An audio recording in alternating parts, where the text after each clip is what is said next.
আমার বাবা গ্রামের মণ্ডলদের বাড়িতে কাজ করত, কারণ আমরা অনেক গরিব ছিলাম। একদিন মণ্ডলের লোকেরা আমাদেরকে এসে তুলে নিয়ে গেল। তারপর জানতে পারলাম যে বাবা ওদের টাকা নিয়ে পালিয়ে গেছে, আর যতক্ষণ না সেই টাকা পরিশোধ হচ্ছে আমাকে ও মাকে ওদের বাড়িতে কাজ করতে হবে। মা ওখানে কাজ পেয়ে খুব খুশি হয়েছিল। মা রোজ রাতে কোথায় যেন চলে যেত। মাকে জিজ্ঞেস করলে মা বলতো যে আমি মণ্ডলের স্ত্রীর পাটি পুঁতে যাচ্ছি। একদিন রাতে আমি মায়ের পিছন পিছন যাই, আর একটা নোংরা ঘরে গিয়ে ভেতরে ঢুকতেই আমার আত্মা কেঁপে ওঠে, কারণ আমার মা তো ওখানে। আমার নাম ঝুমুর। আমার মা খুব সুন্দর দেখতে ছিল, কিন্তু মা বলতো যে সৃষ্টিকর্তা যেন কাউকে এমন সুন্দর রূপ না দেন। এই পৃথিবীটা অনেক নিষ্ঠুর, এখানে সুন্দরী মেয়েদের বিপদ অনেক বেশি। মায়ের এসব কথা আমি কিছুই বুঝতে পারতাম না। মাঝে মাঝে মনে হতো মায়ের এসব কথা বলার কারণ আমার বাবা, যে সবসময় আমার মাকে সন্দেহ করত। বাবা দেখতে ভালো ছিল না, বাবার গায়ের রং কুচকুচে কালো ছিল। বাবা প্রায় আমাকে বলতো, আমাকে এত খারাপ দেখতে আর তোমাকে সুন্দর পরীর মতো দেখতে, তুমি কি করে আমার সাথে সুখে থাকবে? তুমি মনে মনে নিশ্চয়ই অন্য কাউকে চাও। আমরা ছোট্ট একটা গ্রামে থাকতাম। সেই গ্রামের মণ্ডলদের এমন হুকুম ছিল যেন মনে হতো তারা এখানকার রাজা বাদশা, আর আমরা তাদের চাকর। বাবা মণ্ডলদের হয়ে কাজ করত। খুব একটা ভালো কাজ ছিল না, শুধু মণ্ডলের সাথে সাথে থাকত। কিন্তু মণ্ডল বাবাকে চাকরের মতো ধমক দিত। মাও গ্রামে কাজ করত, কিন্তু সারাদিন পরিশ্রম করার পরও মা সুন্দর দেখতে ছিল। আমি ভাবতাম, মা যদি ঠিক করে নিজের যত্ন নেয় তাহলে আরও কত সুন্দর হয়ে উঠতে পারবে। মায়ের খুব কম বয়সে বিয়ে হয়েছিল। মায়ের বয়স এখন ৩০ বছর হয়নি। আমার বয়স ১৪ বছর হয়ে গেছে। একদিন মা আর বাবার মধ্যে খুব ঝগড়া হয়। বাবা মাকে জিজ্ঞেস করে, তুমি মণ্ডলদের বাড়িতে কেন গিয়েছিলেন? মা বলে, আমি ওখানে জিনিসপত্র দিতে গিয়েছিলাম, এর জন্য আমাকে পয়সা দেওয়া হয়েছে। বাবা সেই টাকাটা ছুঁড়ে ফেলে দেয় আর বলে, তোমার ওখানে যাওয়ার কোনো প্রয়োজন নেই, এরকম টাকা আমি চাই না। আমি চাই না অন্য কোনো পুরুষ মানুষের নজর তোমার উপর পড়ুক। তুমি শুধু আমার।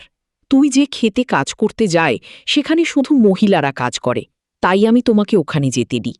আমি চাই না তুমি কাজের জন্য ছেলেদের আশেপাশে ঘোরাঘুরি করো। আমাকে বলতো, তোর বাবার খুব খারাপ মানসিকতা, তোর বাবার খুশি থাকা উচিত যে সে আমাকে স্ত্রী হিসেবে পেয়েছে। সে কখনোই আমার যোগ্য হয়ে উঠতে পারবে না। আমার মনে হয় যে মা বুঝতে পারে না বাবা তাকে কতটা ভালোবাসি।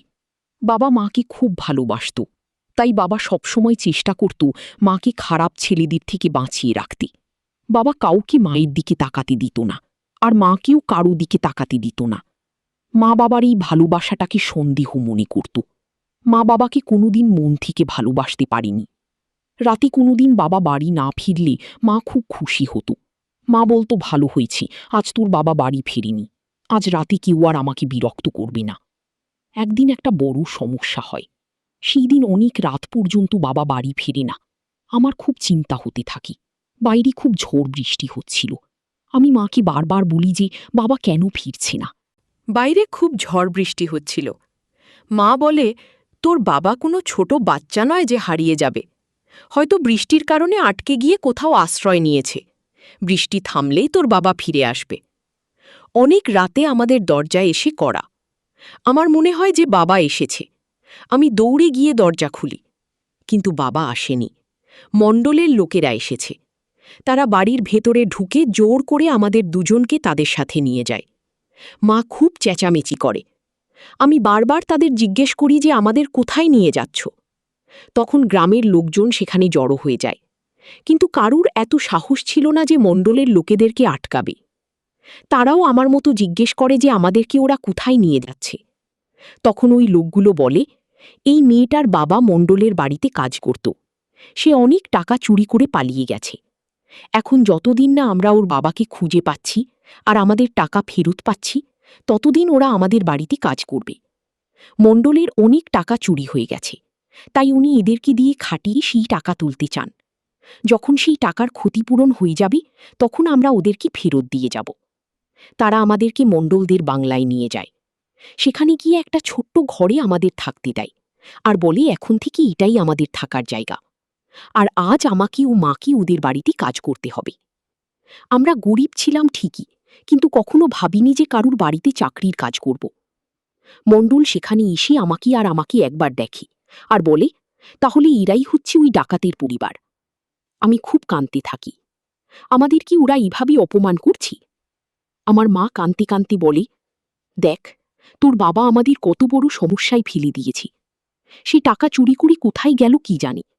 যদি টাকা চুরি করে পালাতে হতো তাহলে আমাদের কেউ সঙ্গে করে নিয়ে যেতে পারত। আমরা অন্তত ঈদের হাত থেকে বেঁচে যেতাম। কিন্তু তা না করে উনি নিজেই পালিয়ে গেলেন। তোর বাবা এতটা স্বার্থপর আমার জানা ছিল না। আমি মাকে বলি, এখন আমরা কি করব? মা বলে, কি আর করব? এরা খুব ভয়ঙ্কর লোক। আমরা যদি এখান থেকে পালিয়ে যাই তাহলে ওরা লোক দিয়ে ঠিক আমাদের খুঁজে বের করবে, আর তারপর আমাদেরকে মেরে ফেলতে পারে। তাই এরা যা বলছে তা মেনে চলাই ভালো। তোর বাবার পাপের প্রায়শ্চিত্ত তো আমাদেরকে করতেই হবে। এখন আমাদের এদের বাড়িতে কাজ করতে হবে। পরের দিন সকালে আমি আর আমার মা বাংলোয় যাই। আমরা বাড়ির ভেতরে ঢুকছিলাম, তখন একটা মোটা মহিলা আমাদেরকে থামিয়ে দেয়। মনে হয় সেই বাড়ির ইনচার্জ। এখানে সব কাজের লোকেদেরকে দিয়ে সে কাজ করায়। এই মহিলা মাকে বলে, তোমার কাজ বাড়ির ভেতরে, তুমি রান্নাঘরে কাজ করবে, বাড়ির সবার জন্য খাবার বানাবে। শুনেছি তুমি খুব ভালো রান্না করতে পারো। আর আমাকে বলে, তোমার কাজ বাড়ির বাইরে, তুমি ড্রয়িং রুম পরিষ্কার করবে আর আশপাশে যেসব বাগান আছে সেখানে কাজ করবে। তখন মা বলে, দয়া করে ওকে কোনো সহজ কাজ দেবেন, বেশি কঠিন কাজ তো করতে পারবে না। তখন সেই মহিলা আমাকে ধাক্কা দিয়ে সরিয়ে দেয় আর বলে, যাবে এখান থেকে, কাজের লোকেদের এত বায়না আমার সহন হয় না। আমি মায়ের দিকে করুণ চোখে তাকাই। মা বলে, চিন্তা করিস না, এখন আমাদের খারাপ সময় যাচ্ছে, এটা খুব তাড়াতাড়ি কেটে যাবে, আমাদেরও দিন আসবে। মা বাড়ির ভেতরে কাজ করত আর আমি বাড়ির বাইরে। আমি সারাদিন মাকে দেখতে পেতাম না, শুধু রাতের বেলায় আমার মায়ের সাথে দেখা হতো। কিন্তু রাতে আমি এতটাই ক্লান্ত হয়ে থাকতাম যে আমি মায়ের সঙ্গে কোনো কথা না বলেই ঘুমিয়ে পড়তাম। একদিন আমি মাকে বলি, আমাকে এরা খুব কঠিন কাজ দেয়। মা বলে, আমার কাজটাও সহজ নয়। এই বাড়িতে অনেক লোকজন আর সারাদিন খাওয়া দাওয়া চলতে থাকে। সারাদিন আমাকে উনুনের সামনে বসে রান্না করতে হয়, আমার খুব কষ্ট হয়। মাকে রান্নাঘরে কাজ করতে হতো আর আমাকে বাইরে রোদে কাজ করতে হতো। আমার বাবার কথা খুব মনে পড়ত আর বাবার উপর রাগও হতো। বাবা কি করে আমাদেরকে ফেলে রেখে দিয়ে চলে গেল? টাকা নিয়ে পালিয়ে যাওয়ার আগে একবারও ভাবল না যে তার ফ্যামিলির কি হবে? বাবা তো খুব ভালো মানুষ ছিল, সবসময় তার স্ত্রী আর মেয়েকে আগলে রাখত। আর আজ তারা হাজারটা পুরুষ মানুষের সামনে চাকরের কাজ করছে। আমরা খুব গরিব ছিলাম ঠিকই, কিন্তু কখনো ভাবিনি যে কারুর বাড়িতে চাকরানি হয়ে কাজ করব। আমরা সম্মান নিয়ে বাঁচতাম, নিজের পরিশ্রমের টাকায় খেতাম, কারুর দয়ায় বাঁচতাম না। মাকে দিয়ে ওরা খুব খাটাতো, কিন্তু মাকে দেখে মনে হতো যে মা খুব সুখে আছে। হয়তো মায়ের কাজ আমার মতন কতটা কঠিন ছিল না। রান্নাঘরে এক জায়গায় দাঁড়িয়ে রান্না করতে হতো, আর আমাকে তো সারা দিন দৌড়ে বেড়াতে হতো। ভারী ভারী জিনিস তুলে এখান থেকে ওখানে নিয়ে যেতে হতো। কখনো ঝাড়ু লাগাতে হতো, কখনো আবার বাগানে রোদের মধ্যে দাঁড়িয়ে গাছে জল দিতে হতো। দিনে দিনে আমার গায়ের রং খুব কালো হয়ে যায়। আর হবে নাই বা কেন, সারাদিন রোদে ঘুরে বেড়াতে হয় যে। রোদে 1 ঘন্টা কাটালে মানুষের চামড়া কালো হয়ে যায়, আর আমি তো সারা দিন রোদে কাটাতাম। রাতে আমার খুব ঘুম পেত, কিন্তু মা বলতো যে তার ঘুম আসছে না। হয়তো মায়ের চিন্তায় ঘুম আসে না। মা বলতো, তুই শুয়ে পড়, আমার ঘুম আসছে না। রোজ রাতে আমি ঘুমিয়ে পড়ার পর হয়তো মা এক কোণায় গিয়ে শুয়ে পড়ত। কিন্তু একদিন রাতে হঠাৎ আমার ঘুম ভেঙে যায়। আমি দেখি যে মা ঘরে নেই। এত রাতে মা কোথায় যেতে পারে? বাথরুম তো ঘরের ভেতরে আছে, তাহলে মা বাইরে কি করতে গেছে? এমনিতেই বাংলোতে থাকতে আমার খুব ভয় করত।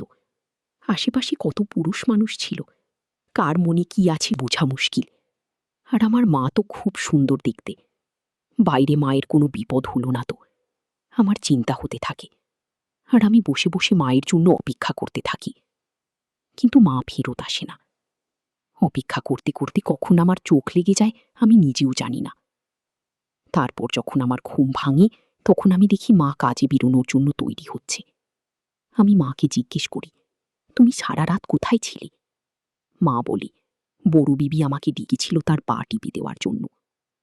মণ্ডলের স্ত্রী, উনি খুব খারাপ মহিলা। সারা রাত মাকে দিয়ে পা টিপালো। এই কথা শুনে আমার চোখে জল চলে আসে। মা জিজ্ঞেস করে, তুই কাঁদছিস কেন? আমি বলি, এরা আমার সাথে যা ইচ্ছে তাই করছে। সারাদিন গাধার মতো খাটছে আর রাতে মণ্ডলের স্ত্রী আমাদেরকে দিয়ে তার পাটি পাটছে। এইসব আর কতদিন চলবে? বাবা কোথায় চলে গেল? মা, আমাদের বাবাকে খুঁজে বের করতেই হবে। তুমি তো সারাদিন বাড়ির ভেতরে কাজ করো, কিন্তু আমি বাড়ির বাইরে থাকি। আমি বাবাকে খুঁজে বের করার চেষ্টা করব। মা বলে, তুই তোর বাবাকে কোথায় খুঁজবি? তোর বাবার কাছে তো কোনো ফোন নেই, আর আমাদের কাছেও ফোন নেই। তাহলে তার সাথে কি করে যোগাযোগ করবি? আমি বলি, বাবার তো গ্রামের দোকানদারের নাম্বার মুখস্থ ছিল, আমারও ওনার নাম্বারটা মুখস্থ আছে। বাবা ওনাকে ফোন করতে পারে, আমি ওনার সাথে গিয়ে কথা বলবো। অন্তত এইটুকু বলতে পারি যে বাবার ফোন এলে আমাদের খবর দিতে। মা বলে, কোনো লাভ হবে না। আজকাল কেউ কাউকে খবর দেয় না, কেউ কারো খবর রাখে না। সবাই ব্যস্ত মানুষ, যেমন চলছে চলতে দেয়।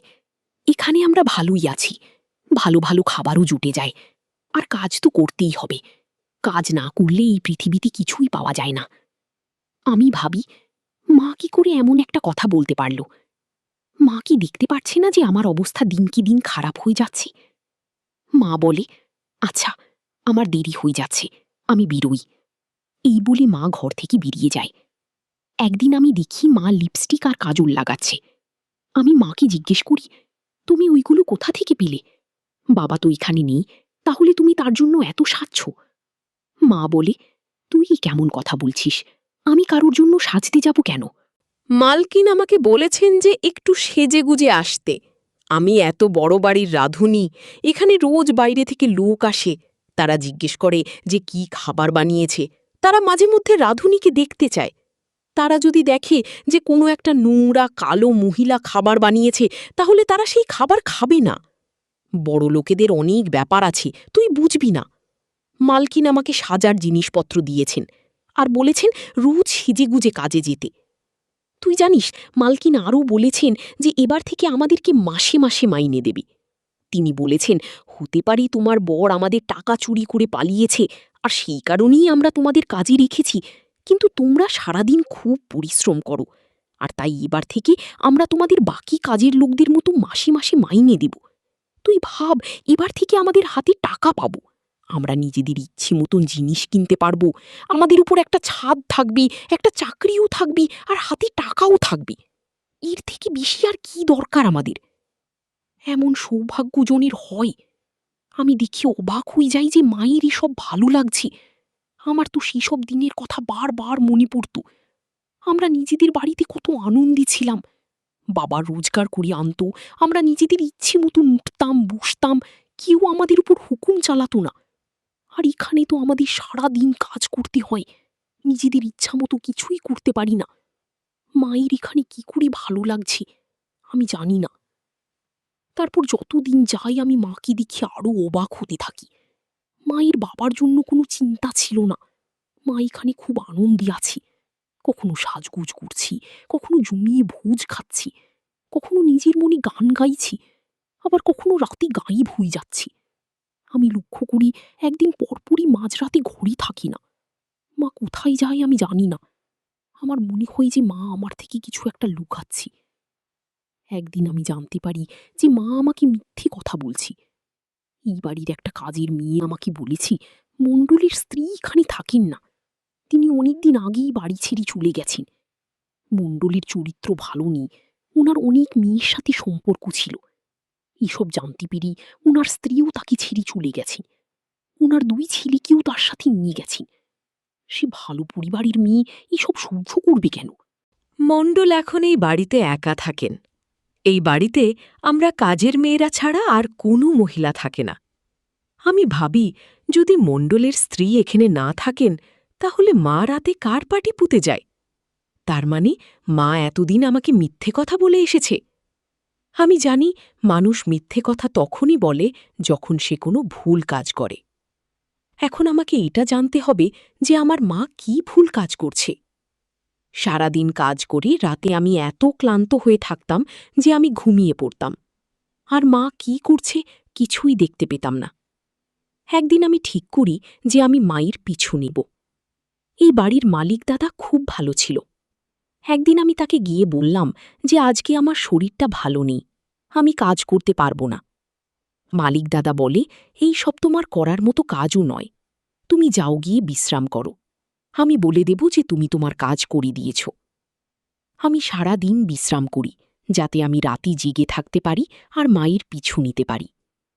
মা যখন ঘরে আসে তখন আমি আগে থেকেই শুয়ে পড়েছিলাম, আর আমি ঘুমানোর ভান করি। মা এসে তৈরি হতে শুরু করে। আমি মাকে দেখছিলাম, কিন্তু মা ভাবে যে আমি ঘুমুচ্ছি। মা যখন তৈরি হয়ে ঘর থেকে বের হয় তখন আমি আস্তে আস্তে উঠে মায়ের পিছনে পিছনে যেতে থাকি। আমি এমনভাবে যাই যাতে মা বুঝতে না পারে। আমি দেখি মা স্টোর রুমের দিকে যাচ্ছে, যেখানে বাড়ির সব জিনিসপত্র রাখা থাকে। আমি ভাবি মায়ের এত রাতে স্টোর রুমে কী কাজ থাকতে পারে। আমি দেখি মা স্টোর রুমের ভিতরই ঢুকে যায়। আমিও মায়ের পিছন পিছন সেখানে ঢুকিয়ে একটা আলমারির পিছনে লুকিয়ে পড়ি। আমি দেখি মা একটা বড় পর্দা সরায়, আর পর্দার পিছনে আমার বাবা বসে আছে। এটা দেখি আমার আত্মা কেঁপে উঠে। বাবাকে দড়ি দিয়ে বেঁধে রাখা হয়েছে। মা বলি, বলো তো আমাকে কেমন দেখাচ্ছি? আমি যাচ্ছি মণ্ডলের কাছে, সে আমাকে বিয়ে করে নিয়েছে, আমি তার সাথে সুখে থাকব। তুমি আমাকে কোনোদিন সুখ দিতে পারোনি, তুমি এখানে বাধা থাকো। তারপর বাবা বলে, তুই একবার আমাকে খুলে দে, তারপর দেখ আমি তোকে আর মণ্ডল দুজনকেই মেরে ফেলব। তুই কত বড় বেঈমান, আমি তোর জন্য কি না করেছি।